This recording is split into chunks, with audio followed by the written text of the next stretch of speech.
नमस्ते, कैसे हैं आप सब। उम्मीद करती हूँ कि आप सब स्वस्थ और खुश होंगे। आज मैं आपके लिए एक ऐसा टॉपिक लेकर आई हूँ जो सच कहूँ तो हर घर में बहुत ज़रूरी है।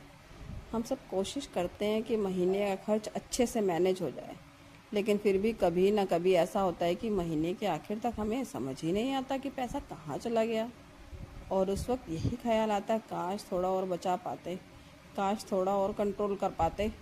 मुझे भी हमेशा यही चैलेंज रहा है, और धीरे धीरे अपने एक्सपीरियंस से मैंने कुछ ऐसे छोटे छोटे स्टेप्स सीखे हैं जो सुनने में बहुत सिंपल लगते हैं, लेकिन जब इन्हें फॉलो करो तो रिज़ल्ट बहुत बड़ा मिलता है। और सबसे अच्छी बात यह है कि इन टिप्स को फॉलो करने के लिए आपको अपनी लाइफ स्टाइल में बहुत बड़े बदलाव करने की ज़रूरत नहीं है। बस थोड़ा सा अवेयरनेस, थोड़ी सी प्लानिंग और थोड़ी सी कंसिस्टेंसी चाहिए। तो आज की इस वीडियो में मैं आपके साथ शेयर करने वाली हूँ अपने खुद के पर्सनल एक्सपीरियंस से सीखी हुई मनी सेविंग टिप्स।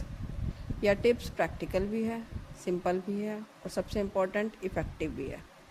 आप चाहे होम मेकर हो, वर्किंग वूमेन हो या स्टूडेंट, इनको अपनाकर आप आसानी से हर महीने अच्छे पैसे बचा सकती हैं। और यही छोटे छोटे स्टेप्स मिलकर आपको एक स्ट्रॉन्ग फाइनेंशियल बेस देंगे, ताकि फ्यूचर में जब भी किसी इमरजेंसी का सामना करना पड़े तो आपके पास ऑलरेडी एक सेफ्टी नेट हो।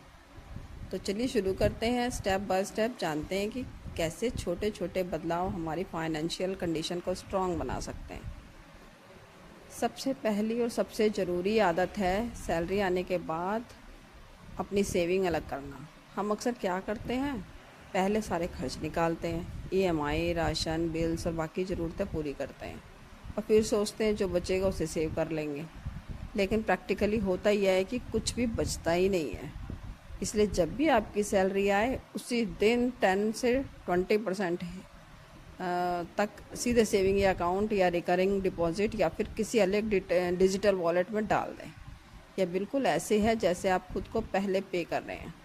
बाकी जो बचा उसी से पूरे महीने का खर्च मैनेज करें। शुरुआत में आपको लगेगा कि बजट टाइट हो गया है, लेकिन धीरे धीरे आप उसी हिसाब से खर्च करना सीख जाएंगे। और सबसे अच्छी बात यह है कि महीने के आखिर में आपको गिल्ट नहीं होगा कि बचत नहीं कर पाए। याद रखिए, छोटे छोटे स्टेप्स ही हमें बड़े स्ट्रॉन्ग फ्यूचर बनाते हैं। तो पहला रूल, बचत फिर खर्चा। अगला स्टेप उससे भी ज़्यादा ज़रूरी है, हर खर्च को लिखना शुरू कर दीजिए। देखिए, जब तक हमें यह क्लियर नहीं होगा कि हमारे पैसे कहाँ जा रहे हैं, तब तक हमें सेविंग करने का कोई सेविंग कर ही नहीं पाएंगे। हमें पता ही नहीं चलेगा कि वो हमारे कौन से पैसे कितने में जा रहे हैं, कहाँ जा रहे हैं, किस में ज़्यादा खर्च हो रहा है, किस में कम खर्च हो रहा है। एक छोटी सी पहले एक डायरी बनाइए, उसमें खर्च लिखना शुरू कर दिए। चाहे वो 10 रुपये की चाय बाहर पीना ही क्यों ना हो, बच्चे के लिए अचानक लिया हुआ खिलौना ही क्या ना हो, अचानक बाहर खाना खा लेना हो, सब लिखते जाइए। और यकीन मानिए, एक महीने में साफ दिखने लगेगा कि छोटे छोटे खर्च मिलकर कितना बड़ा अमाउंट बन जाते हैं। इससे पैसे का एक क्लियर पिक्चर मिलेगा, और फिर हमें समझना होगा कि कटौती कहाँ की जा सकती है। अननेसेसरी खर्च खुद ब खुद हट जाएंगे। हर खर्च का लेकिन हिसाब ज़रूर रखना होगा, इससे आपको पैसे पर कंट्रोल मिलेगा, सेविंग करना आसान हो जाएगी।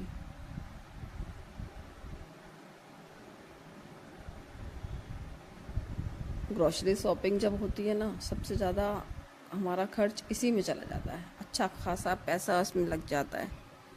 और अगर हम अपने सामानों के हिसाब से सम खर्च करते हैं, अगर लिस्ट बना के अपना सामान लेके आते हैं, तो हमें पता चल जाएगा अननेसेसरी खर्चा से हम बच जाएंगे। इकट्ठा ही सामान लेना चाहिए, क्योंकि नहीं तो हम जब भी जाते हैं ना किसी शॉप पे, तो फिर 2-4 सामान एक्स्ट्रा ही लेके चले आते हैं, चाहे उसकी हमें थोड़ी ज़रूरत हो या ना हो।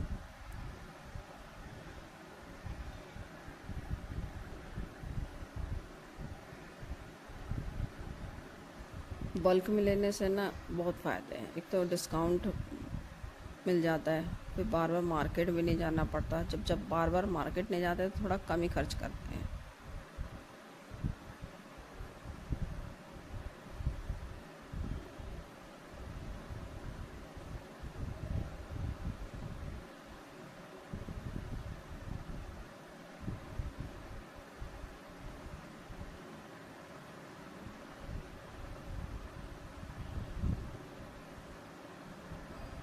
अब आती हूँ उस मेथड पर जिसने मेरी सेविंग्स को प्रैक्टिकली बदल दिया। Cash envelope system. सच कहूँ तो ये सिस्टम मैंने कुछ साल पहले अपनाया था और बिलीव ही इसका असर तुरंत दिखा। प्रोसेस बहुत सिंपल है। जैसे ही महीने की सैलरी आती है मैं सबसे पहले पैसे अलग अलग कैटेगरीज में डिवाइड कर देती हूँ। उसके लिए मैंने छोटे छोटे एनवेलप रखे हैं। एक एनवेलप में राशन के पैसे, एक में बच्चों का खर्चा, एक में इलेक्ट्रिसिटी बिल और एक में ट्रैवल के लिए। इसके अलावा छोटे कैटेगरीज जैसे मिल्क, फ्रूट्स, गैस, सिलेंडर वगैरह के भी छोटे छोटे एनवेलप बना रखे हैं।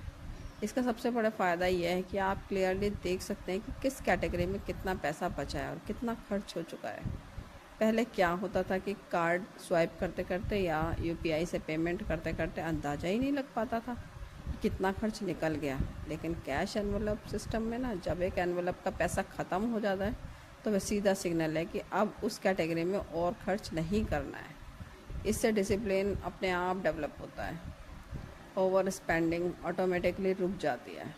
और सबसे अच्छी बात यह है कि महीने के आखिर तक आप घबरा कर सोचने नहीं बैठते कि पैसा कहाँ चला गया। हर चीज़ ट्रैक पर रहती है।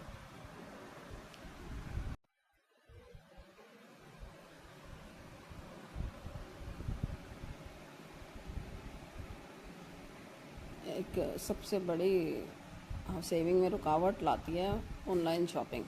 जैसे ही मोबाइल उठाते हैं और स्क्रॉल करते जाते हैं, कुछ अच्छा लगा ऐड टू कार्ट कर लेते हैं और ले लेते हैं। कई बार तो जब सामान आने के बाद लगता है अरे यार क्यों ले लिया यार, इतना भी अच्छा नहीं था ये। फिर बाद में हमें इस बात का गिल्ट हो। उससे बचने का एक उपाय है कि पहले आप देख लीजिए, ऐड टू कार्ट कर लीजिए और 24 घंटे तक उसे छोड़ दीजिए। 24 घंटे बाद आपको खुद समझ में आएगा ये नेसेसरी है कि अननेसेसरी है।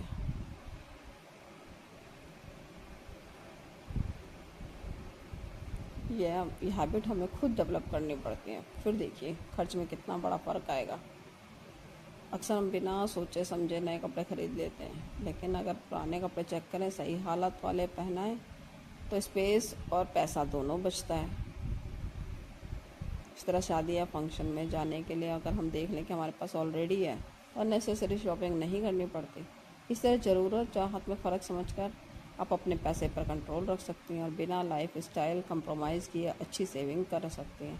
जब हम ज़रूरत और चाहत की बात कर रहे होते हैं तो मैं ख़ास तौर पर हम लेडीज़ की एक आदत पर ज़रूर बात करना चाहूँगी। आजकल एक बहुत बड़ा ट्रेंड बन चुका है हर फंक्शन, हर शादी या छोटी सी पार्टी में भी पार्लर जाना और मेकअप करना। देखिए मैं बिल्कुल भी इसके विरोध में नहीं हूँ। पार्लर भी अपने आप में एक अच्छा रोज़गार है, कई महिलाओं के लिए इनकम का जरिया भी है। लेकिन सवाल यह है कि क्या यह सच में हमारी ज़रूरत है या बस एक चाहत। मैंने खुद अपनी आंखों से कई ऐसी फैमिलीज़ देखी है जिनके ऊपर पहले से ही कर्जा है, ईएमआई का बोझ है और घर का खर्चा बड़ी मुश्किल से मैनेज हो रहा है, लेकिन फिर भी जैसे ही कोई फंक्शन आता है वो बिना सोचे समझे हज़ारों रुपए पार्लर में खर्च कर देते हैं। अब सोचिए सिर्फ 2-3 घंटे की तो लुक के लिए इतना बड़ा अमाउंट चला गया और अगले ही दिन फिर से वही फाइनेंशियल स्ट्रेस शुरू हो जाता है। मैं आपको सच बताऊं, मैंने कभी ये वाला खर्चा नहीं किया। हाँ, मुझे भी तैयार होना अच्छा लगता है, लेकिन मैंने एक छोटा सा तरीका अपनाया है। मैंने बेसिक मेकअप प्रोडक्ट्स ले लिए और फिर यूट्यूब ट्यूटोरियल देकर खुद सीखना शुरू किया। पहले पहले मुश्किल लगा, लेकिन 2-3 बार प्रैक्टिस करने के बाद मुझे कॉन्फिडेंस आ गया और यकीन मानिए जब आप खुद रेडी होती हैं तो सेटिस्फेक्शन भी ज़्यादा होता है और पैसे भी बच जाते हैं। सोचिए अगर हर बार 2000-3000 पार्लर में खर्च करने के बजाय वही पैसे आप बचा लें या किसी ज़रूरत के काम में लगा दें तो कितनी बड़ी बचत हो सकती है। हाँ, जिनके पास अच्छा पैसा है और जिनके लिए ये खर्चा भारी नहीं है उनके लिए यह एक अलग बात है। लेकिन अगर आपके घर का बजट टाइट है तो ऐसे खर्चों को चाहत की कैटेगरी में रखिए, ज़रूरत की नहीं। एक और बहुत कॉमन जगह है जहाँ हमारा पैसा प्रैक्टिकली निकल ही जाता है और वो है ऑनलाइन शॉपिंग। आजकल मोबाइल में बस 2 क्लिक करिए और सामान घर पर हाजिर। सच कहूँ तो कन्वीनियंस के मामले में बहुत हेल्पफुल भी है, लेकिन यही चीज़ हमारी सबसे बड़ी गलती भी बन जाती है, क्योंकि ऐसा होता है कि इंस्टाग्राम, फेसबुक या किसी भी ऐप पर एक ऐड दिखती है 70% ऑफ, तो ये डील है। तो अब हम इस डील को लेने के लिए फटाफट फटाफट मैनेज करने लगते हैं। उस मोमेंट पर ऑफर देकर लगता है कि अभी लिया नहीं तो बाद में पछताना पड़ेगा। फिर एंड में महीना ख़त्म होते होते हमें खुद ही समझ आ जाता है कि यह तो अननेसेसरी खर्चा था। मैंने इस हैबिट को कंट्रोल करने के लिए अपने लिए एक बहुत सिंपल रूल बनाया। कोई भी चीज़ तुरंत ऑर्डर ना करें। अगर आपको सच में ज़रूरत लग रही है तो उसे विश लिस्ट की आप उसमें ऐड टू कार्ट में डाल दीजिए, लेकिन ऑर्डर मत करिए। फिर कम से कम 24 घंटे वेट कीजिए। बिलीव मी, 24 घंटे बाद जब आप फिर से उस आइटम को देखते हैं तो ज़्यादातर बार बार लगता है कि इनकी तो उतनी ज़रूरत नहीं है, और इस तरह से अननेसेसरी शॉपिंग ऑलमोस्ट ख़त्म हो जाती है। मैंने खुद देखा है कि पहले जहाँ मैं महीने में 6-7 बार ऑनलाइन ऑर्डर करती थी, अब वही रिड्यूस होकर 1 या 2 बार रह गए हैं, और सेविंग अपने आप बढ़ गई है। तो दोस्तों, याद रखिए, ऑनलाइन शॉपिंग कन्वीनियंस है, लेकिन यह हमारी चाहत और ज़रूरत की सीमा को बिगाड़ सकती है। बस थोड़ी सी पेशेंस और सेल्फ कंट्रोल से आप आसानी से अपने बजट को बैलेंस कर सकती हैं। इसके अलावा हम लोग अक्सर छुट्टियां प्लान करते हैं, बाहर घूमने जाते हैं। और दोस्तों, घूमना फिरना बिल्कुल ज़रूरी है। यह हमारे लिए सिर्फ लग्जरी नहीं है, बल्कि रिलैक्सेशन है। हमारी मेंटल हेल्थ के लिए ज़रूरी है। जब साल में 1-2 बार बच्चों की छुट्टियों में वैकेशन प्लान करते हैं तो उसमें कोई बुराई नहीं है, लेकिन थोड़ी सी समझदारी वहाँ भी काम आती है। पहली बात, प्लान करने से पहले ये सोचना ज़रूरी है कि हम किस जगह जा सकते हैं अपने अकॉर्डिंग। आजकल ट्रैवलिंग एक बड़ा खर्चा है। अगर फैमिली में आपस में अंडरस्टैंडिंग है तो आसपास की जगह घूमकर भी उतना ही एंजॉय किया जा सकता है जितना दूर जाकर। ज़रूरी नहीं कि बहुत दूर जाएं, बहुत पैसा खर्च करें, तभी वैकेशन मज़ेदार।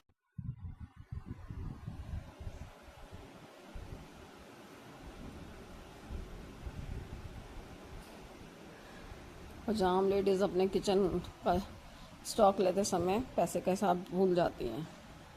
लगता है ये भी ले लो, वो भी ले लो, कहीं ये ना घट जाए, कहीं वो ना हो जाए, और फिर कुछ ख़राब होने लग जाता है, और बाय वन गेट वन में कई सामान आ जाते हैं। स्टॉक अगर ज़रूर से ज़्यादा हो तो एक्सपायरी निकल जाती है, या फिर वह सामान वेस्ट हो जाता है, और वेस्ट होना मतलब सीधा पैसा वेस्ट होना। मैंने अपने घर में इसके लिए एक छोटा सा नियम बना लिया है, पेंट्री चेक लिस्ट। महीने में 1 दिन में पूरा स्टॉक चेक करती हूँ, दालें, मसाले, ऑयल, स्नैक्स, सब कुछ, और फिर जो सच में ख़त्म हो रहा है वही ऐड करते हैं लिस्ट में। इससे 2 फ़ायदे हुए। पहला, आप पे अननेसेसरी चीज़ें नहीं खरीदती, और दूसरा, घर में हमेशा फ्रेश स्टॉक बना रहता है। और एक चीज़, ब्रांडेड और लोकल प्रोडक्ट्स में बैलेंस ज़रूरी है। ज़रूरी नहीं कि हर चीज़ ब्रांडेड ही हो। राइस, फ्लावर, पल्सेस जैसे बेसिक चीज़ें अगर लोकल भी ट्रस्टेड स्टोर से ली जाएँ तो पैसे बचते हैं। याद रखिए, घर का बजट सिर्फ बड़े खर्चों से नहीं, बल्कि किचन जैसे छोटे छोटे खर्चों से भी प्रभावित होता है। अगर यहाँ कंट्रोल आ जाए तो महीने के आखिर में एक अच्छा अमाउंट सेव हो सकता है। और एक बहुत बड़ा खर्चा है जो हम लेडीज़ अक्सर नज़रअंदाज कर देते हैं, वो है इलेक्ट्रिसिटी और यूटिलिटी बिल्स। हम सोचते हैं कि यह तो फिक्स्ड खर्च है, इससे क्या बचत होगी, लेकिन सच कहूँ तो सबसे बड़ी सेविंग यहीं से शुरू होती है। सिंपल एग्जांपल्स, अगर कमरे से बाहर निकलते वक्त लाइट, फैन या एसी बंद कर दिया जाए तो महीने के बिल में नोटिसेबल फ़र्क आता है। वॉशिंग मशीन हाफ लोड पर चलाने की बजाय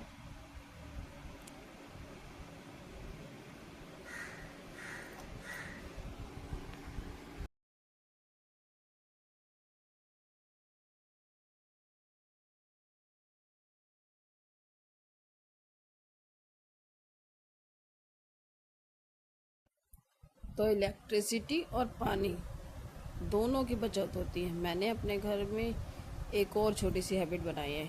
इवनिंग टाइम पर बालकनी या विंडो खोल देती हूँ ताकि नेचुरल लाइट और फ्रेश एयर मिले, और दिन भर अननेसेसरी लाइट्स या फैंस का यूज़ ना करना पड़े। इससे घर भी फ्रेश रहता है और सेविंग भी हो जाती है। दोस्तों, ये सारी बातें सुनकर आपको लग रहा होगा कि सेविंग्स का मतलब सिर्फ सेक्रीफाइसेस करना है, लेकिन ऐसा बिल्कुल नहीं। सेविंग्स का मतलब है स्मार्टली मैनेज करना। थोड़ी प्लानिंग, थोड़ी अवेयरनेस, थोड़ी पेशेंस से, इन तीनों चीज़ों से आप अपने बजट को बैलेंस कर सकती हैं। और सबसे बड़ी बात, जब आप छोटी छोटी सेविंग करके महीने के आखिरी में बैंक बैलेंस बढ़ते हुए देखती है ना, तो यह खुशी हर लग्जरी से बड़ी होती है। पैसा बचाने की जर्नी में एक सबसे ज़रूरी लेसन है उधार से बचना। चाहे आप किसी से उधार लें या किसी को दें, दोनों ही सिचुएशंस लॉन्ग टर्म में मुश्किलें खड़ी करती है। सोचिए, जब हम किसी से उधार लेते हैं तो शुरुआत में लगता है कि चलो अभी काम चल जाएगा, लेकिन महीने के आखिरी में वही ईएमआई, वही ब्याज हमें परेशान करने लगते हैं, और धीरे धीरे यह बोझ इतना बड़ा हो जाता है कि पूरे महीने की कमाई का एक बड़ा हिस्सा सिर्फ कर्ज चुकाने में चला जाता है। मतलब कमाई चाहे जितनी भी हो, सेविंग्स कभी नहीं बन पाती। अब बात करें उधार देने की, मान लीजिए किसी करीबी ने आपसे पैसे लिए और समय पर लौटाए नहीं। ऐसे में ना सिर्फ आपका पैसा अटक जाता है बल्कि रिश्तों में भी खटास आ जाती है। कई बार तो छोटी सी रकम भी बड़ी गलतफहमियां पैदा कर देती है। इसलिए सबसे अच्छा यही है कि पैसे के मामले में क्लियर रहें। अगर ये बात ज़रूरी हो तो उतना ही उधार लें जितना आप कंफर्टेबली चुका सकें। समय पर चुका दें और कोशिश करें कि दूसरों को भी पैसा उधार देने से बचें। याद रखिए, कर्ज जितना आसान लगता है शुरुआत में उतना ही भारी बोझ बन जाता है बाद में। अगर हम सच में फाइनेंशियली फ्रीडम चाहते हैं तो सबसे पहले कर्ज की आदत से छुटकारा पाना होगा। आजकल का ज़माना शो ऑफ का है। हर कोई चाहता है कि लोग उसे देखकर कहें, वाह कितना मॉडर्न है, कितनी लग्जरी लाइफ जीती है। लेकिन सच पूछिए तो यह दिखावा सिर्फ कुछ पल की खुशी देता है और हमारी फाइनेंशियल स्थिति को कमज़ोर कर देता है। सोचिए, कोई नया मोबाइल मार्केट में आया और आपने सिर्फ दूसरों को इम्प्रेस करने के लिए ईएमआई पर ले लिया। लेटेस्ट फैशन वाले कपड़े, ब्रांडेड शूज़, बार बार बाहर खाना, ये सब देखने में अच्छा लगता है लेकिन इससे जेब खाली होती जाती है। अब इसका दूसरा साइड देखिए। वही पैसा अगर आप एसेट्स बनाने में लगाएं तो सालों तक आपका फ्यूचर सिक्योर हो जाता है। जैसे एक छोटा सा प्लॉट खरीदना, घर की ईएमआई चुकाना या फिर एफडी, म्यूचुअल फंड्स या गोल्ड में इन्वेस्ट करना। ये सब चीज़ें स्लोली एंड स्टेडीली बढ़ती है। आपकी फाइनेंशियली स्टेबिलिटी आती है। असलियत यह है कि दूसरों को दिखाकर कभी अमीरी नहीं आती। अमीरी आती है जब आपके पास अपने को पूरा करने की क्षमता हो, जब इमरजेंसी में आपको किसी के आगे हाथ न फैलाना पड़े। तो हमेशा याद रखिए, अमीर दिखने से बेहतर है अमीर बनना। लग्जरी के नाम पर पैसा वेस्ट नहीं करना चाहिए। उससे ज़्यादा अच्छा है कि उसे इन्वेस्ट करें, क्योंकि दिखावा 2 दिन का होता है लेकिन एसेट्स ज़िंदगी भर साथ देता है। दोस्तों, सच कहूँ तो गोल्ड में बड़ी बचत ना बैंक में ना प्रॉपर्टी में बल्कि हमारे खुद के सेल्फ कंट्रोल और पेशेंस में है। जब हम खुद पर काबू पाना सीख जाते हैं ना तो पैसे अपने आप बचने लगते हैं। यह थी मेरी कुछ प्रैक्टिकल और पर्सनल एक्सपीरियंस।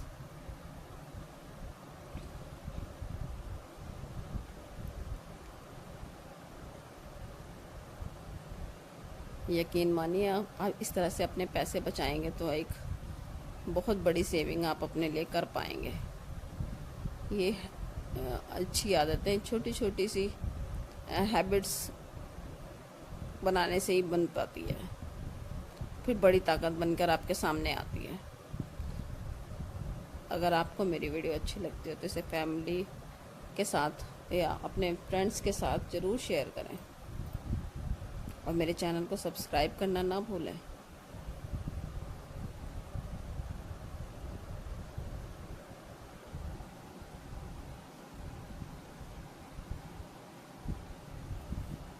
और जितना हो सके, जैसे भी हो सके, हर दिन सेविंग के लिए ज़रूर कुछ ना कुछ करें। अपने पैसे को इन्वेस्ट करते जाएं, अपने पैसे को बढ़ाने के नए नए तरीके सोचते जाएं। फ़ोन से जब हम और वीडियो निकाल लेते हैं और चीज़ें स्क्रॉल करते हैं, उससे ज़्यादा अच्छा है कि कैसे हम अपने पैसों की बचत कर सकते हैं, कैसे उनकी सेविंग कर सकते हैं और कैसे उन्हें बढ़ा सकते हैं। कैसे म्यूचुअल फंड में पैसा डाला जाता है, कैसे बैंक में जमा किया जाता है, जो आपके पास बढ़कर आएगा। ऐसी ही कुछ छोटी छोटी यूज़फुल टिप्स से अपने जीवन को बेहतरीन बना सकते हैं हम।